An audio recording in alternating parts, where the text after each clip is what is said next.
Ha ha. Hey. Ha. Good evening, good evening, good evening. Good evening. Good evening. Hello, Bali. Yes, the Gatekeeper series, Undisputed Mixing, Zagi 7, Prince Yusuf, Hansi B9. I see you people. Good evening, good evening, good evening. Wave, let it wave. JAJ, I see you. Haha, no, no, no, no, no, no. Nope, nope, nope, nope, nope. Good evening, people. Hello, Duke of Nigeria, official body, Toludayo. I see you. I see people pour. Yes, he is in the building. JAJ, the MECCA Dawn, the one and only, is in the building tonight. Haha. Good evening, people. Welcome once again to another episode of the Gatekeeper series. I trusted my hook. I trusted my hook far and wide this time around. Last week was crazy, was off the hook with ID Kabasa. Tonight, I bring you the one and only JAJ, the Mechadron. Good evening.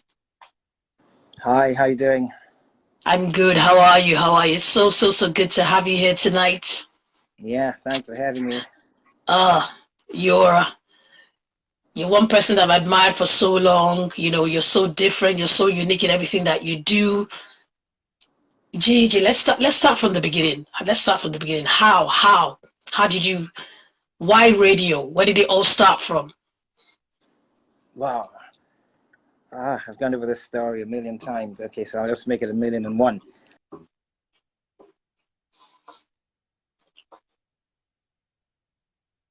To, become a radio broadcaster, despite the fact that I had done some, I don't know if I should really call it broadcasting, but I was on a kiddie program on the BBC at a very, very, very young age. But that had nothing to do with me getting on radio. I actually got on radio accidentally. I took somebody else for an audition, actually, and when I got there, I was asked to do it as well. For some strange reason, the guy who was handling the auditions just thought that I probably, could just do it as well. I said, okay, what the heck, I'll do it. And I did it. And I had barely done a minute, and the guy came racing into the recording booth and was like, hey, how come you sound like that? You don't sound like most of the people I have auditioned, in the past. It went on and on and on about how I sounded and my accent, and then he wanted to know my background. And when I told him what it was, he kind of understood where I got the accent from. The rest is history. I'm curious. When you came into the game, it wasn't a popular thing to do. Every parent wanted their child to be maybe a doctor, a lawyer, a teacher, and here you are, an OAP. Did that go down well with your parents? Funny enough, it did. My parents. Oh.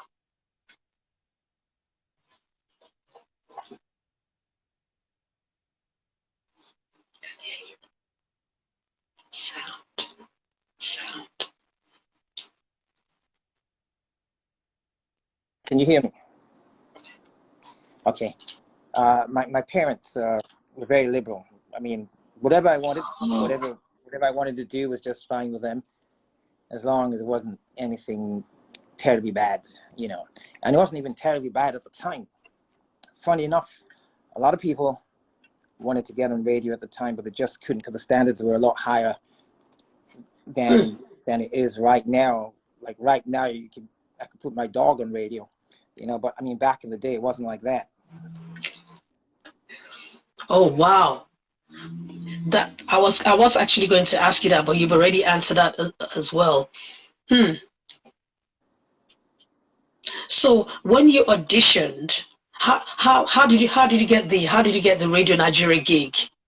Yeah, that was it. It was a Oh, radio that was Nigeria. actually the Nigerian radio, Yeah, Nigerian yes, it gig. was. Yes, it was. Ah, so here you are, you're at Radio Nigeria. At one point in time, did you know, yes, I have them? Because I remember growing up in the morning, I would just hear your tone come on. It wasn't just your diction, it was your tone, the way you were engaged, the way you put stuff together. And I was just like, who is this guy? Every time I just wanted to tune in and listen to you. So at what point in time did you know, yes, I have them in the palm of my hands? Well, funny enough, it didn't take too long.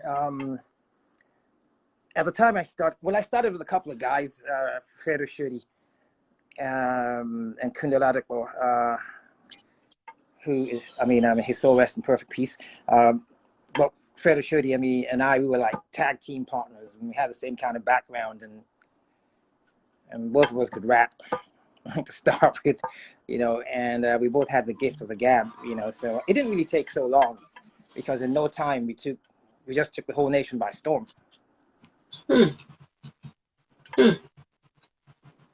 I want to ask you something. I've always wondered, what's the difference between an OAP and, say, an MC, an anchor person on radio? Is it the same? Well, let's go back to OAP. OAP did not exist until 1997, when rhythm started. I actually invented that OAP. It didn't exist before then. You were Oh, either a radio presenter, you were a radio announcer, basically the radio presenter or a radio announcer. And when we were going to start Rhythm 93.7 in 1997, late 97, November of 1997, I came up with OAP. It didn't exist before then. A lot of people don't know that, and I don't get the credit for it, but I actually invented wow. that on-air personality. I just didn't want to use the regular radio presenter, and like in America, they call them radio DJs. Yes, I just wanted something different, so I came up with on-air personality, because I was looking at a well-rounded presenter who was not just going to present music, but who could also do serious programs as well. And that's how I came up with on-air personality. It did not exist before. And if anybody can prove me wrong, they should go ahead and do that. I invented that in 1997. Wow, that's news to me. Honestly, and that's awesome, and no one knows that. And this is why we have the Gatekeeper series, to know these things, to learn. Um, hmm. JJ, when an artist comes onto you on radio and gives you a song, what draws you to that song to say, oh, I like this song, I'm going to put it on heavy rotation? What is that one thing that draws you in? Well, right now I don't do much of that, but in the past I've listened to it, and it had to be a good song. Because I like good songs. That's one thing I can tell you.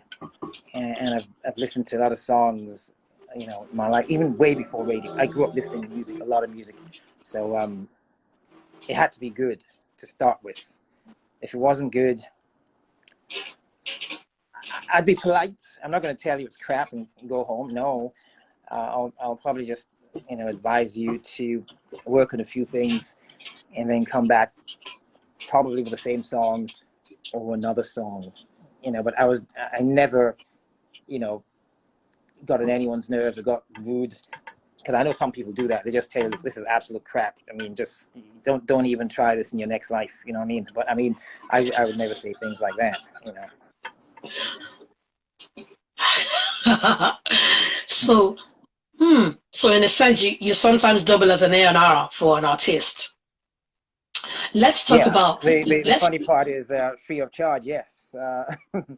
I did a lot of that. I always try to encourage those I could, and a lot of artists, like back in the day in particular, did not have the kind of support artists get today, and not just financial support, even technology. Technology was limited. It's not like what it is now, so it was a harder period, for artists of the time, and that's why you really have to appreciate the likes of the Afrobeat legend. I have always Yes. said that Fela used to record in the 6-track EMI studio, and that studio, I don't know if it still exists. It used to be on Wharf Road in Apapa, and even the legendary Paul McCartney came there and actually recorded some stuff there as well. Wow. Odeon Roje was the producer. I don't know if he was the only one, but he was a prominent one there. And he was also the one who produced Ofege, and that was a boy group from St. Gregory's College, my school. And, so on 6 tracks, you could just imagine that, with all the horns, and all the guitars that Fela had, unbelievable. His talent was totally unbelievable. My goodness. JJ, I noticed that you have this affinity. You love hip hop music. I remember when I don't know if you came out, Modern was like, let's go to JJ, take it to JJ. JJ will play it of all people. What is it about? What is it with you and the love for hip hop? Well, I can recollect before the first hip hop song officially dropped, and that was in 1980 or so. Yeah, Rapper's Delight by the Sugar Hill Gang. But before then, I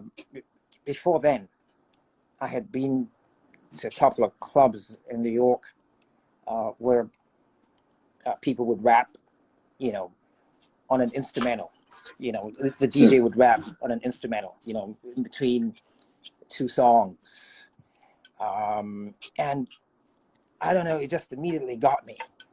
I said, yes, this is something different, and the kind of things they would say, it all started with,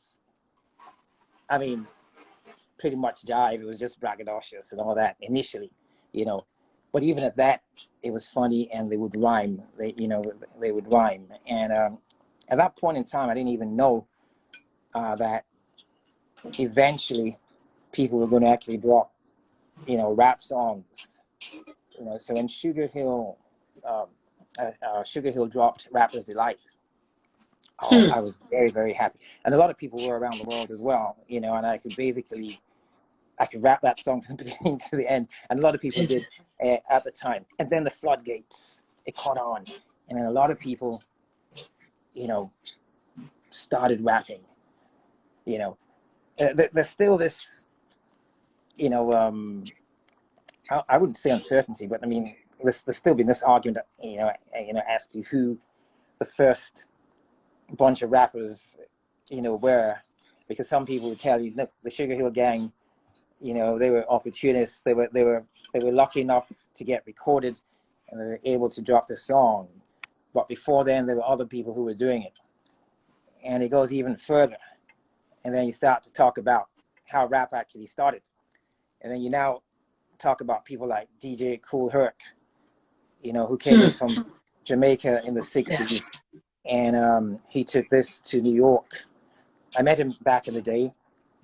And he started what you call block parties. Used to have block parties in New York, and Sundays in particular. Yeah. And you'd have a lot of people come and rap.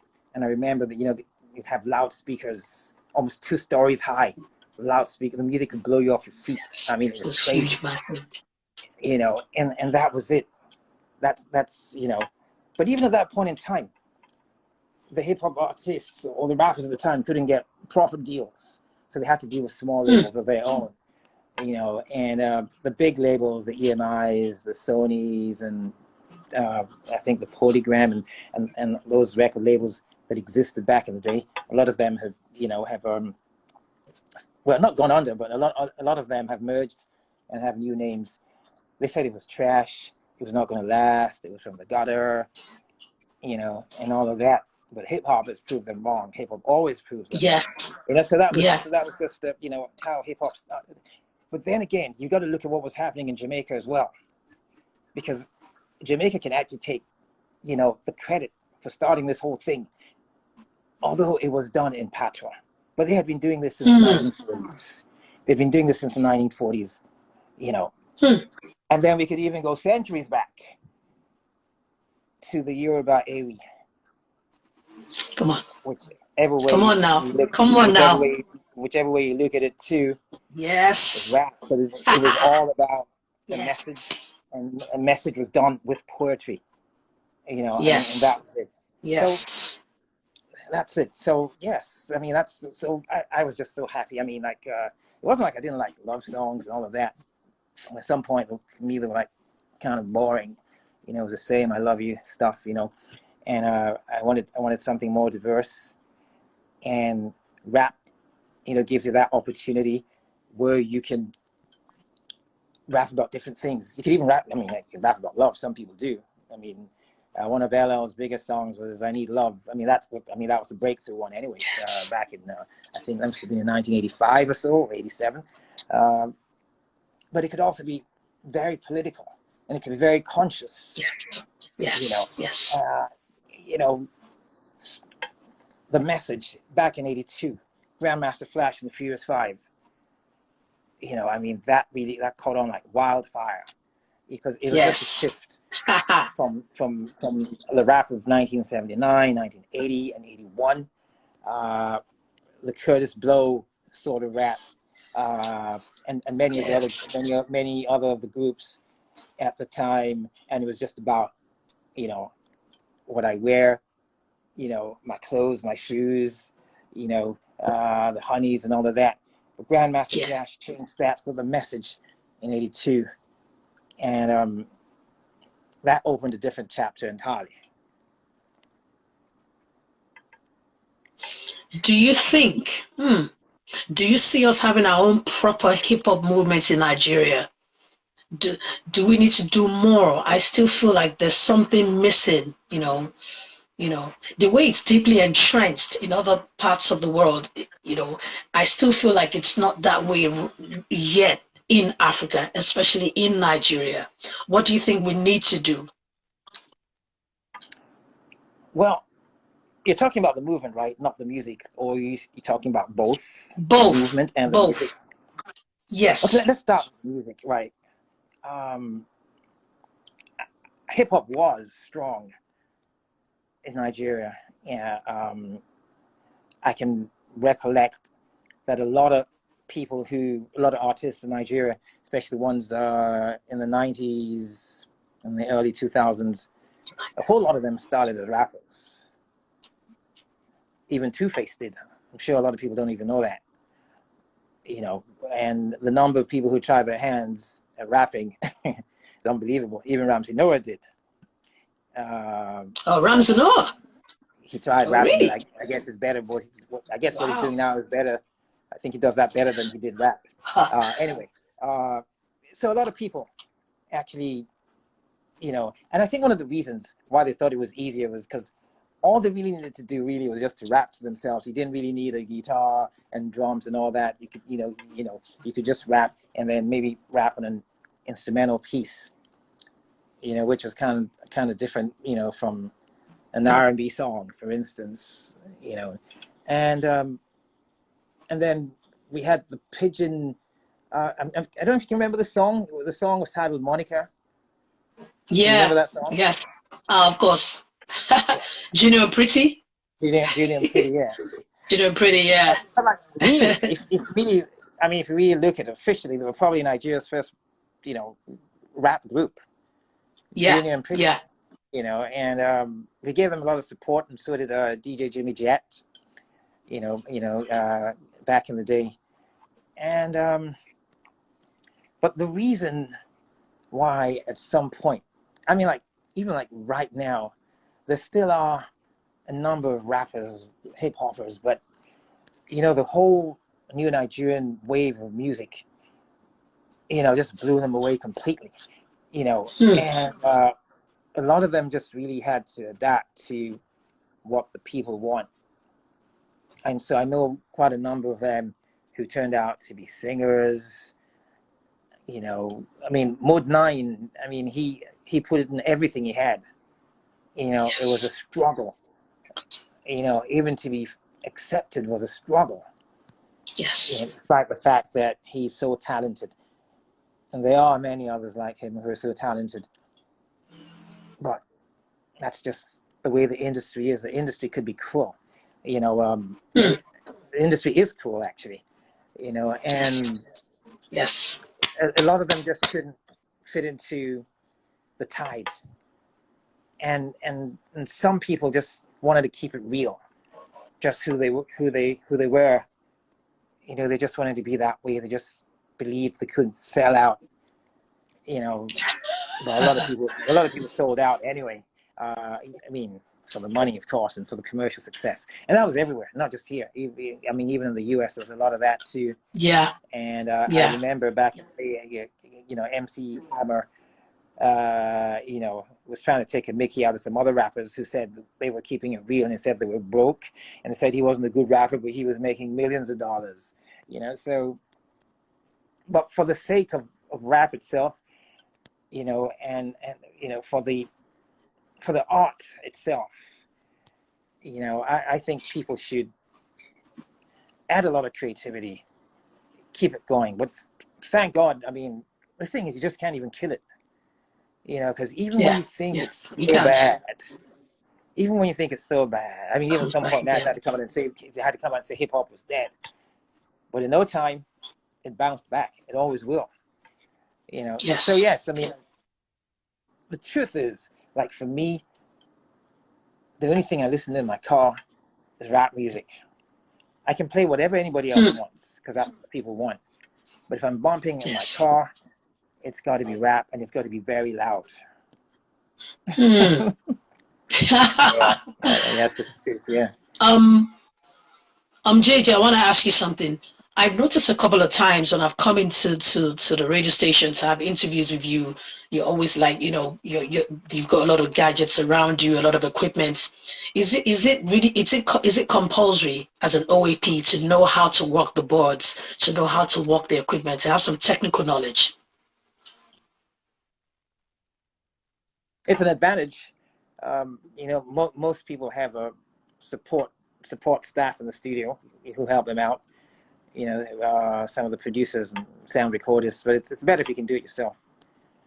Yeah, but it doesn't really add anything to it, you know, except your mixing.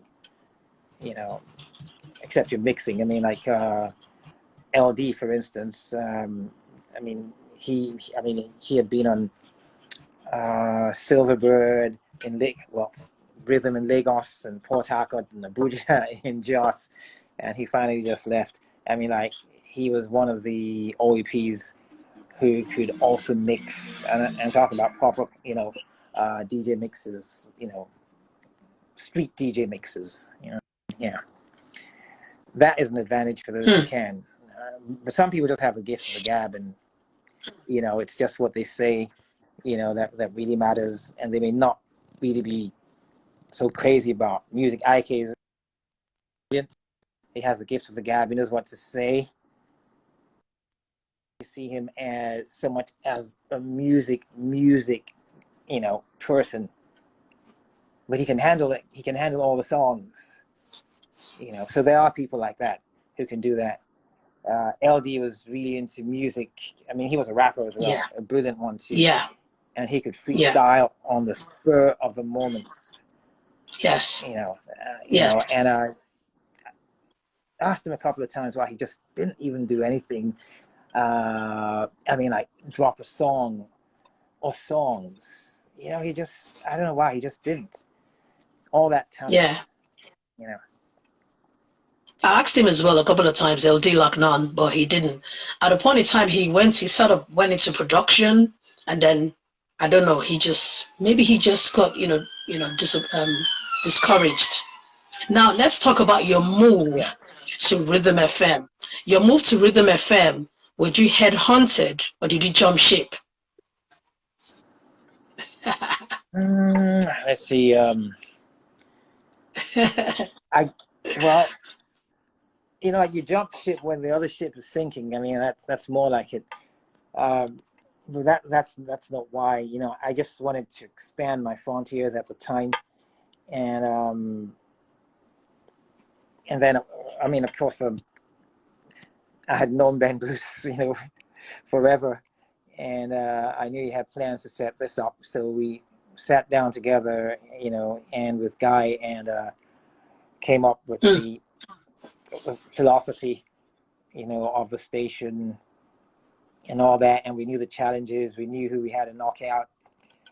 At the time, we knew it was Ray Parr and OGBC. So I said, no problem. We'll knock him out like LL Cool J. And and we actually did. You know, Yeah. I mean, we just came on like that. You know, it was just suicidal. It was, you know, kamikaze. It was just that's just what we did, and it was just it ushered in a new era, really.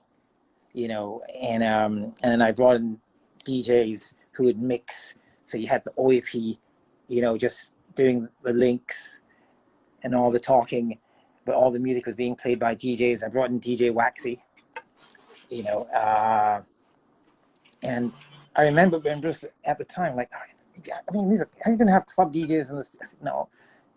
I said, just chill. This thing's going to work. It's going to work a lot more than you think, you know, and it did. And since then, everybody's coffee does. But we started that, having, you know, DJs, you know, with the XL12 Technic turntables in the studio, you know, doing the ones and twos. We actually started that, and everybody else coffee does. So that was just a new era that we ushered in. It was. And this also led to a change, you know, in the Nigerian music scene. Simply because we refused to play songs that we thought were substandard. We refused to play songs that we thought were not as good as the ones coming in from the US and the UK. So the result of that was people had to go back, do more work, get better songs done. And when they did, they brought the songs to us, and we were happy to play the songs because they were from here, and the standard was good, and the songs were good. And that was the beginning of this Naija music scene that so many people are benefiting from. But a lot of the people who started it probably are not. But that's just the way things are, and the way things. Yes. Yeah, that's just the truth. Yes. Yes. I get what you honestly, and I say thank you, because that's what this is about. That's why it's called the Gatekeeper series, because I know you've been around forever. So when I was putting down my list, I was like, I've got to have JJ at some point in time on this. Now, JJ, I want to ask you something. You know, your top 7 at 7. I never ever missed it for a second. What are the things, what are the factors, what are the things that you put into consideration before you decide that a particular song qualifies to be on that top 7? What are the factors? Well, the factors have changed several times. When I started, it was meant to be the 7 most popular songs of the radio station, you know, at the time. And at some point I wasn't satisfied with the top 7 songs of the station, and I decided to have my favorite top songs, 7 top songs, you know, on. And at some point I now made it 7 new songs. I didn't change the name of the program, but I kept changing the format, you know. You know, and that was it. And then after a while I added the classic hip-hop song, the number 2 song. Actually, a number of people who call me up, some friends of mine, some real OGs, and would say, look, we don't even want to listen, we don't listen to the other 6. We just we wait for the number 2 song, you know, because the other songs are pretty new, and a lot of real hip-hop heads just can't, you know, listen to today's hip-hop. They just say they can't. A lot of people just say they can't. They talk about the lyrics. They say the lyrics aren't good enough. The beat is not strong enough. It's commercial. They sell. They go platinum. But the truth is, how good are those songs? Hmm. And that's why not too long ago, Trevor Noah, he was just, you know him, and Yeah, Trevor Noah. Yeah. how funny he is. So he was talking about rap today, and he was like, how come all the rappers sound like they're mourning and crying? He just made a joke out of that. But I mean, like, but one thing I always accept. I keep reinventing myself, and I always accept today's songs. I'm not one of those who would say today's songs are no good, don't listen to them. I have a preference for songs of maybe 10, 15 years ago, but I still listen to the songs of today, and I appreciate the songs of today as well. That's just the truth. We just have to accept that times keep changing, so in another 10 years, the songs are going to be different, and the ones we play today, are going to fall into that category of songs of the past. So that's just it. We just have to accept the new songs. With the advent of social media, has that had an adverse effect on radio, or would you say it's complementary?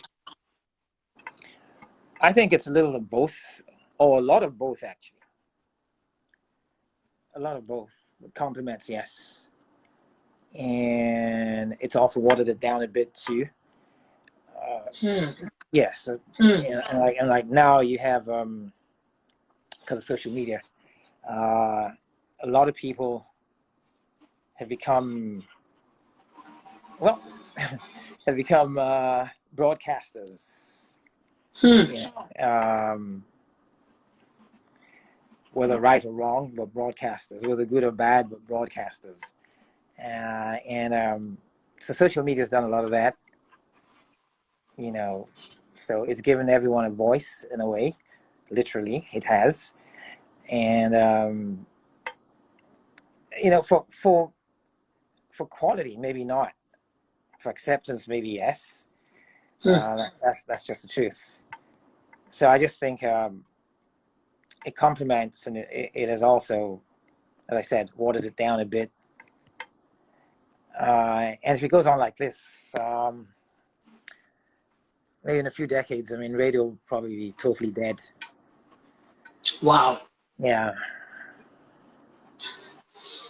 I don't know. Okay, I want to ask you something else, JJ.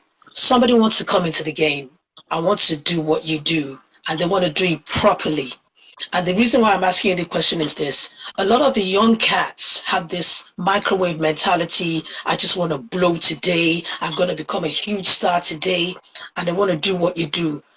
How would you counsel them? What do they need to do to go through through the right process? Well, I guess the first thing would be to ask yourself, if you can, if you think you're good enough to do it. The truth is, you'd know it. If this is something you can do or not. That should be the first thing to do, I guess. And go to a radio station. Go get yourself auditioned. If it doesn't work the first time, try again until you finally pass the audition. But they're just some things that are very basic. Your communication skills. That is so key. And then you got to be knowledgeable as well, because there are a lot of people in air who are not knowledgeable, and you just need to listen to what they say, and you can tell. That's just the truth. So you got to be knowledgeable. And you got to know what you're going to say, what you should say, and how you should. Actually, sometimes not what you say, but how you say it. That matters a lot too. And as I said, but one other good way is to listen to a lot of folks on radio, on the stations on the station that you can listen to and improve and learn something. Because it's not on every radio station that you can learn. You know, that's just the truth. You know, in Lagos alone, there are about 40 radio stations right now. You know, 40. I think they give those licenses, they throw those licenses out like frisbee. You know, that's just the truth. Wow. Yes, Wow. and the standards have fallen. You know that. Everybody knows that. I could categorically say that 70% of the people on radio today couldn't have been on the radio in 1995. Wow. They wouldn't even make the auditions. Talk less to be on the radio. But that's just the way it is here in Nigeria. You know, so there's a lot of mediocrity in all facets of our society. I mean, just take a look, you can see it everywhere. Yeah.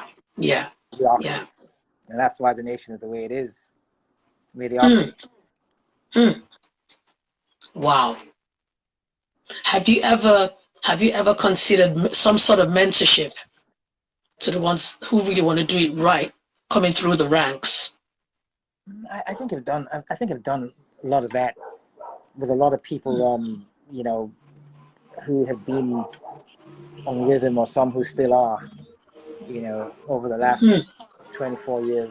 You know, we've been on for 24 years, that long, yeah. So yes, I have done that. I really have, yeah.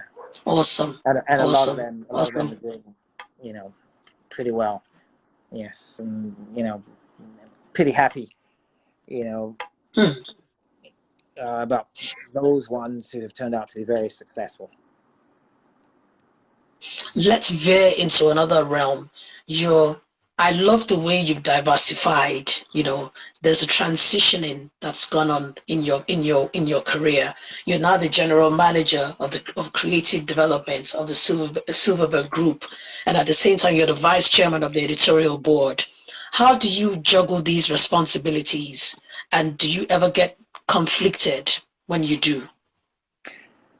First and foremost, what you did is you put my former designation and my present one as one. Okay. I'm the chief creative officer now. I was the general manager of creative development for about 14 years or so. So I'm now the chief creative officer. Yeah, and then the editorial board part, I mean, yeah, that's another, like you rightly said, that's an entirely different aspect, because this has nothing to do with music. This has to do with journalism, you know. And yes, with journalism, because that's another, you know, area that I have dwelled into over the years. And I've had a lot of training in it as well, you know, over the years. So despite the fact that all along, you know, I was known for dropping songs, I was still, you know, doing all that formal stuff, you know, as well. And yeah, so I mean, like geopolitics, you know, local politics, you know, just stuff generally. I mean, science, you'd be shocked, you know, at my knowledge of science. You know, it's just crazy, you know. So it's not just the music thing, you know, it's a lot more, you know. So, and also heavily involved with the news department, and you know, news dissemination, you know, policy for news, you know, awesome. And all of that, and interviews. And awesome. I actually also you were talking about mentoring. I don't know if I should use the word mentoring in this instance, or lecturing, you know, on how to do proper interviews, on how to write the news properly, awesome. You know, awesome. The right words, how to edit, you know, and all that stuff, you know. Before I bring DJ MTZ on, because something we do, we always bring people on, they just say hey to you, shout out. DJ Chemistry 2 is around. Someone called Shady Blue Official, she's my sister. She said to say a big thank you to you. You've always supported her. We always play her songs on the radio. So she's saying, hey, we don't blow TV. Everybody's just shouting out, showing love to you. JJ, you are loved. I love you. I've been a huge fan, a huge admirer from day one, for real. So DJ MTZ, he's actually at the airport. He said he's traveling to another state. He lives in Yeah, America, but he said yeah, he's got to be on today to say hi to you, say a few things sure. to you. So go on, Well, hey, DJ what's up? MTZ. Go on. What's up? Can you guys hear me? Yeah, Yes, yeah, we yeah. can hear you loud and Okay, clear. hey, what's up, man? Shout out to Weird MC bringing me on. JAJ Top Gun, man. It's such an honor, such a pleasure to see you, to talk with you. I was top 7 at 7. That was my drug fix. That was my drug fix for many years because I'm a big hip hop head. Fantastic. KRS-One is my favorite rapper of all time, and that was like the only place where we got the real raw stuff. Because in Nigeria, Sorry, you just before, know, if sorry to barge in. yep, Did you say KRS-One? yep, yeah, he's my favorite rapper Okay, of all time. okay, Chris Parker, Yeah, and yeah, I my actually teacher. Chris Parker, and I met him about 13 years ago. Whoa, I went Ooh, for his concert. KRS-One, MC Lights, and okay, Edo G. ah, I wow, met all three of them same okay, day. I'm a big head, and you always gave us that fix, and you put even the Niger cats, the real hip hop from Nigeria, you put them on.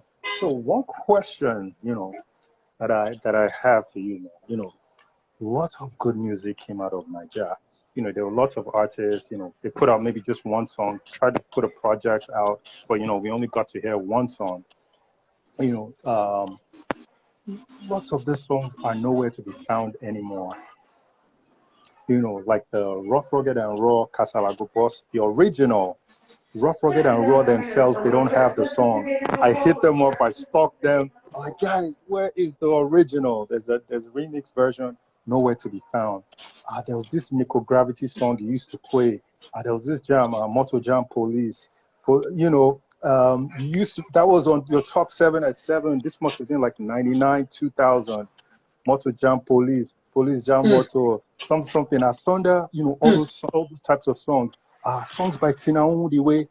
Where are these songs? Her videos. Where are these songs? So things like that. Is there like a database? Is there an archive of these Nigerian gems that we might never hear again? JJ, help us. So yeah, even yeah, Weird MC, I had that kind of question for her. When because I have a little show that I do myself and I bring people on too, and Weird MC's Allen Avenue video, yeah, we're okay, looking for it. So I don't know if you have any input on stuff like this. yeah. It's so unfortunate that a lot of those songs, just like you rightly said, can't just be found. And I think one of the major reasons is that a lot of stuff was on vinyl at the time. yes, So it's yes. not as easy as it is today just to keep your stuff. It's a lot easier now. You can just even do that just on put it on an email address, for instance. So a lot Yes, of a lot of the stuff back in the day, yes. you know, the songs were on vinyl, and then later on CD, and in no time, the CDs get scratched, and and you move from place to Yeah, place, and then they all get yeah, they get missing. It is such a shame, But I also blame some of the artists who I think should have kept at least a copy or two, you know, somewhere, like you rightly said.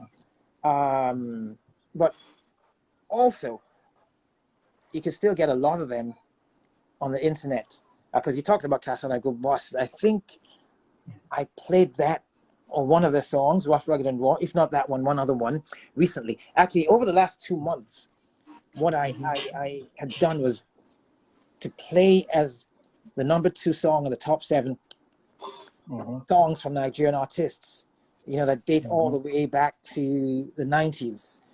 And I did that for 2 months. Actually, I just stopped last week because I have run out of all the ones I had, and that's why I had to stop, but it was really nice. I mean, like, yeah. I played 2 of Word MC songs. I played songs from LD the Dawn, songs from back in the day. Yeah, I mean, just the truth.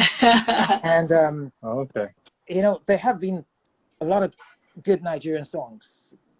People think, like some of the very young ones think that the songs that are played today are the only good Nigerian songs, and I say no, that is not true. You just haven't heard the old ones. There are a lot of old ones too. Very, very good. That's just like you mentioned. You mentioned all the songs, all the songs in '99 and the year 2000, and the year 2001 and 2. There were a lot of songs, but unfortunately, we just can't get some of them. I just don't know what happened. Nobody. I don't think anybody could have.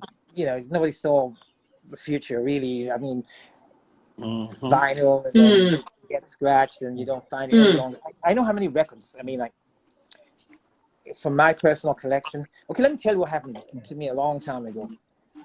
Some of my records were stolen. Yeah, this is over 1,500 vinyl.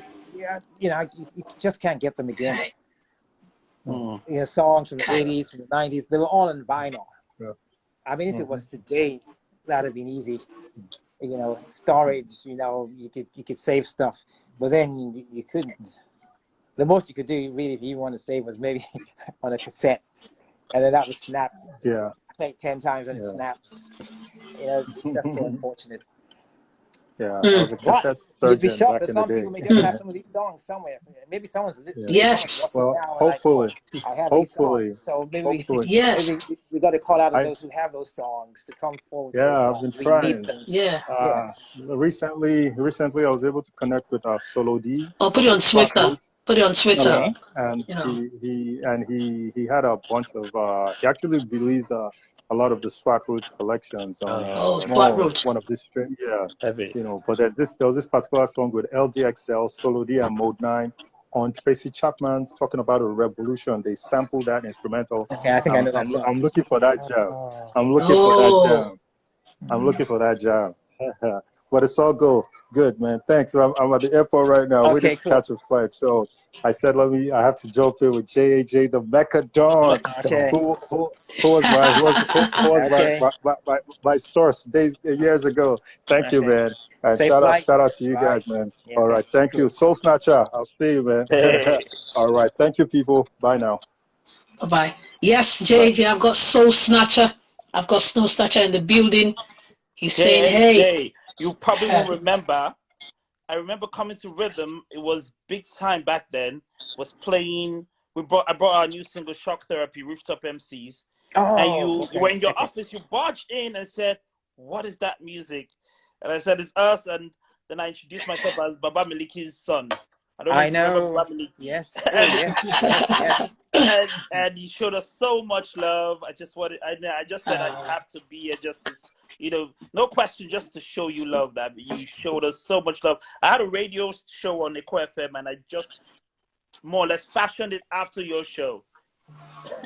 Just play strictly underground guys from Kenya that nobody really heard of. The Caliphate, Flip Militants. Okay. Nobody really gave a chance on radio. So I just started playing their stuff on radio, and just like, look. And so I just wanted to show you love. Just shout out to you. Remember listening to you as a kid. RN2, Radio Nigeria 2 back in the day. Okay. I just wanted to give a shout out. Thank you very much. Thank you. Okay.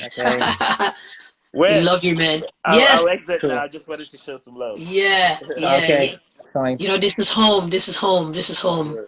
So, JJ, another thing that was the very first thing that drew me to you, it was just your tone. It wasn't just your diction, your tone. It had the softness in it. Was it just something that came naturally, or did you work in it, or it's just like poetry in motion? I didn't work at anything, not at all. People have asked me all kinds of questions. I mean, like, oh, what do you do to your voice? I've heard people ask me stuff like, do you have to take a few spoons of honey in the morning. I said, nope, not at all, nothing at all. It's just me. It's just natural, just the way it is. Wow. Wow. Wow. Wow. Wow. There's something that I wanted to ask you, but someone who's walked with you at the Rhythm FM, she's on, Chemistry is on, DJ Chemistry is on. Hey, Jay, Record God. You know I had to come through. You know, I had to come out of hiding and come through. You are like the first people that believed in me when I came to Nigeria. I remember, like he gave me the job at Rhythm, hands down. He saw me, he believed me, he saw what I didn't see in myself. Wow. So kudos to you. I'm so happy that you are still like doing the damn thing. It makes me happy. It's like you're epic. They don't give you your flowers enough. Yes. Like what he's done for the culture, they don't like big up this guy enough, in my opinion. Yes. What he's done for Nigeria music, the culture, top 7 at 7, yo. In fact, I've said it all. How are you, by the way? Yeah, very well. And how are you? Yeah, I'm great. I'm living and loving life, in the United States. No, I'm trying to. I'm happy, no complaints. Life is good. God is good, I mean, but I definitely want to thank you so much for believing in me and seeing what I didn't see in myself. I was very young back then, untamed fire, I knew I had my crazy ways, but you still stuck by my side, held me down. So for that, I really will always appreciate you. Thanks. Oh, man. Yeah. Thank you so much. Weird one. Thank you for you. inviting me, too. Yeah. You're an MC. I see you. Gatekeepers. Good job. Thank you. Thank you so much. This is why keep it up. This is why we're doing it. Way over here. This is why we're doing it. We've got to give people their flowers, not all this nonsense about when they're gone. Oh, he was good. Oh, he was a pioneer. No, for real. No. JJ, he's been around since, and he's still doing it. He's still very relevant to the culture, and I really feel like enough people are not bigging him up enough. So thank you for this. Thank you. Thank you. Thanks, Thank you. Thank you. I'm on tour. I got to go back to my Art Beg tour. I got to show you guys this truck real quick. All you people in Nigeria. I show you real quick. So I'm doing a liquid tour. That's our Hummer. It's you know how I love the Gogoro very much. So I'm doing an Art Beg tour right now. I'm in New Jersey, so I got to go back to work. But take care. Keep doing what you guys are doing. Love y'all. Okay. Thank you. Right, take care. Thanks for coming on. Thank you. Yeah. I think Terry the Rapman is trying to come on. I don't know what's happening. JJ, I'm so excited right now, honestly. How does it feel to be on the other side of the divide? You're the one who's always asking us questions. So now I brought you up. So I brought you here. It's so exciting, honestly. I've been looking forward to this for days. I've just been thinking, what am I going to ask you? There's something that you call yourself, and I really, really love it. It's so unique. You call yourself a voiceover merchant. What does that mean? That sounds so unique. I love it. I love it. It just stands out. Just stands out. Yes. Yeah, I just when I get in some of those moments, I just come up with all kinds of stuff.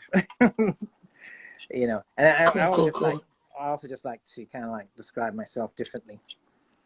I don't like using saying the same stuff that other people do. Really, that's just the truth. So I always want to same way I came up with OAP. Instead of just presenter. So so instead of a voiceover artist, voiceover merchants. Stuff like that. Because I also do I have done a lot of documentaries, the narration for documentaries. That's one other thing I do quite a lot, so. Do you think we have enough women in the realm of media, radio? Do you think more can come through, and what would you say to them to encourage them? I think we have a lot now, more than we had in the past,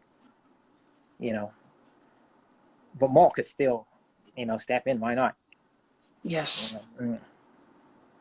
But I think radio's been all the media generally been fair, really, when it comes to women. Yes, it has been. Yes, yeah.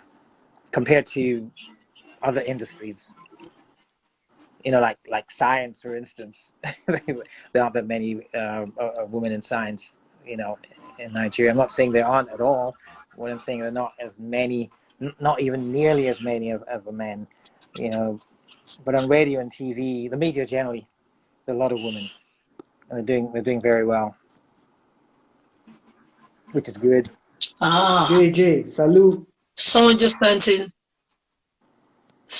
sent in a comment. You're the Nigerian Clark Kent. He's JAJ, period, man. Most of us don't know what he looks like without his shades, and for some reason this guy never ages. He's like wine, he's like vintage wine, that's why. So wow. I've literally run out of all my questions. Wait, can I just ask one question? Yes, you can, but I can't see your face. Okay. I can hear your voice. Okay. Whoever you are, but I can't see your. I can't see your face. Y'all. So, since you guys can hear me, shout out to JJ.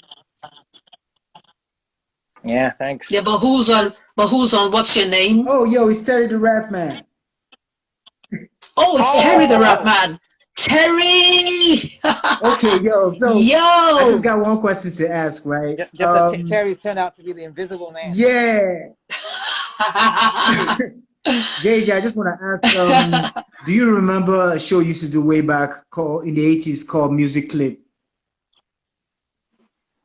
I grew up on. I remember. I was a teenager. I remember. Then, yeah. So, okay. I just want to say before Top 7 at 7 on Silverbird, that was my go-to program. Like, that was like where I see like the new videos, everything. It was like I was so on Soul Train, without Don Cornelius. Yeah.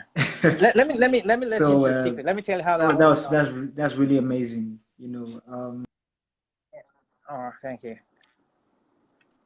I'll tell you how that all started. The music clip thing, right? One of the producers on NTA at the time, just came to me and said, "Look, would like you to do to present a few music videos.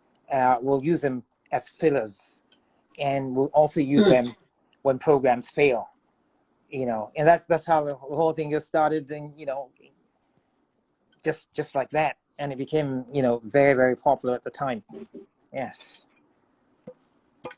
Okay. So what I guess what he was just trying to say is like even before way before or even before Silverbird, I had been doing that. Yeah, that is true. Terry the Rap Man. Yo, salute, bro. Yes. Yeah. I played one of your songs. I'm an way back 2001. About a week ago on the top 7. It was a classic. Thank you so classic much. Song. Thank you. Number 2 song. Right. Yeah. Thank you, Wade MC, for this, man. This is really good. No. Just reminded me of. I'm just trying my best. How great JJ is. He is. I had to bring him on. Because he's one of those cats who was always accessible.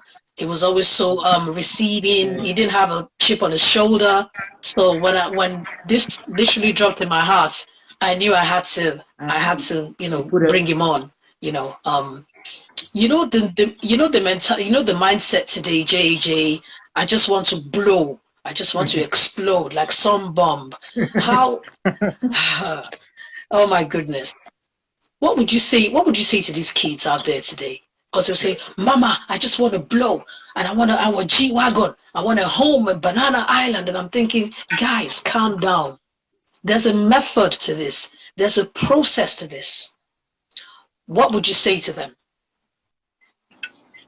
I'll tell them to take it easy, but I mean, like, I'm sure that will just fall on deaf ears. That's just the truth. The exposure, what they have seen.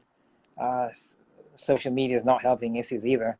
What they have seen, what they hear, anything else you say to them, to them is going to be like you're slowing them down. So you just have to tell them to take it easy, you know, just go easy, you know, and that's it. But you can't tell them not to, because they believe that they can blow in an instant. But what they don't understand, some of them can't blow even if they have dynamite tied to their heads, you know, but that's just the truth, you know. Because I feel like we need people. Sorry. Yeah, it's, I don't know, it's a mindset, and it's, you know, except that mindset is reset, and who's going to do that? You know, I don't know who's going to do that.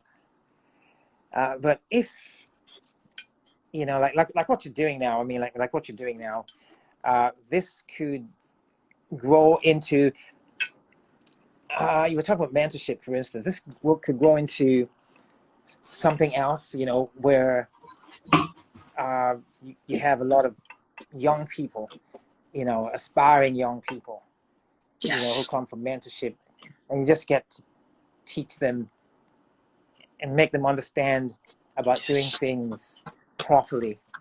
Yes. You know, and not having a rush in and out of success. You know, Yes. instead of to sustain the success. You know what I mean? Yeah. So, thank you so much. And you yes. must also agree that it's a problem of society. It's our society. You know, it's not just in the arts. It's in everything we do. You know, people just, and because, you know, because of the flamboyance and the ostentation that has been exhibited by a lot of our people, the young ones just want to be like that. They want to be like that immediately. You know, they want to have the cars, the honeys, and everything else. You know. Very true. Very true. Very true. So, we've come to the end. I don't even want to let you go, but we've come to the end. Parting words before you go home. Is there anyone else who wants to come on? We've just been going from strength to strength. It's just awesome. We had ID Kabasa last week. Now I have you today, and it's just awesome what you've poured out today. It's amazing, and I just want to say to you, thank you so much. Thank you for the love. Thank you for the support. Thank you for what you've done for people like us, you know, and thank you as you continue to evolve. God bless you. Thank you so much. We love you, JJ. You're a true gatekeeper. Thank you. Thanks for coming on. Yeah. But before you leave, parting shots. What you know, just to say, one for the road. Yeah, well, this is what I always, you know, would drop at the end of the top 10. And then it was just like, keep your head up. Whatever you do, just keep your head up. So thanks for having me on your show, Word MC. Thanks for coming. Keep the fire burning. I will, by God's grace. So good night to everybody. Good night to everyone who's come on tonight. DJ MTZ, Soul Snatcher, I see Adi Kabasa, I see Tony, I see everybody. DJ Chemistry, everyone. Thank you, JJ, once again for coming on. Good night.